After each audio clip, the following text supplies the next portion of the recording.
Hello everyone, welcome back to my YouTube channel. Thank you everyone for watching the videos. Thank you Letter Sender. Thank you for the trust. Today I would like to share another another question from the letter sender. Sinan lang niya sa akin ito. Ayan, naka-screenshot. Ito yung pag-uusapan natin ngayon. Okay. Before I start, pasensya na po, naka-sunglass. May sakit pa rin ako hanggang ngayon. Pasensya na po. Thyroid, cholesterol, marami pang sakit-sakit. Kaya halata sa mata ko, may sakit talaga. Ang sabi dito, if hurting her could be your wife, your girlfriend, your partner, if hurting her feelings does not hurt you, you're not in love with her. Another sign, if her silence after a big fight doesn't make your stomach drop, it does not bother you, hindi ka malang nababother or nababalisa, wala lang sa'yo, you're not in love with her.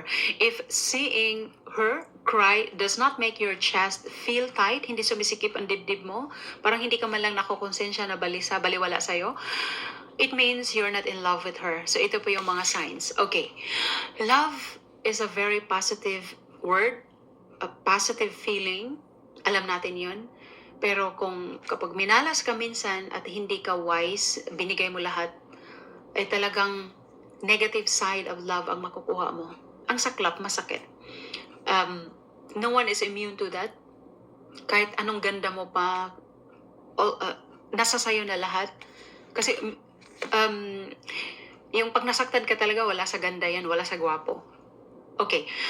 Dito, itong sinasabi niya, ang opinion ko dito is, kapag nakatagpo ka ng marunong makonsensya, may respeto, kahit hindi siya masyadong in love sa'yo, pero siya yung taong may respeto, may simpatiya, aayusin niya yung pakipaghiwalay, hindi yung brutal. Kasi di ba hindi mo na nga minahal yung tao, tapos brutal pa ang pakikipaghiwalay sa'yo. It's adding pain to injury na may sugat ka na tapos hiniwa pa niya. So, ito po yung dapat tandaan na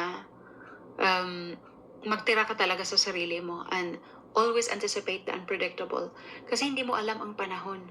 So, dahil ba ikaw yung panalo sa sitwasyon na yan, dahil ikaw yung nakipag-break, feeling mo, hawak mo yung alas, feeling mo inborn ka na winner, so easy lang sa'yo makipag-break at wala kang pakialam na umiiyak na yung tao, hindi mo pa nga kino-comfort, hindi ka nagbigay ng simpatiya, baliwala sa'yo. Buti na lang yung taong yun, emotionally strong. Paano kung hindi, di nagpatiwakal na sa tulay. Joke lang po.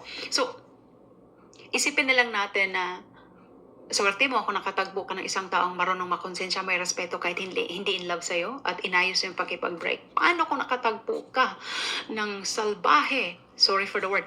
Savage, sa English.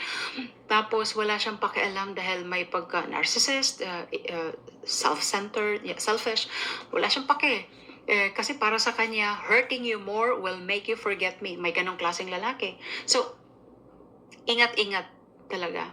At kahit ano pang pain ang example maranasan mo, always think this way, temporary lang yan. Emotion is temporary. Lahat ng bagay dito sa mundo temporary. Even your heartache, being a broken-hearted is temporary. Kumapit ka sa Diyos. Kasi Diyos lang ang magko-comfort sa'yo 100%. Thank you so much. See you all again next time.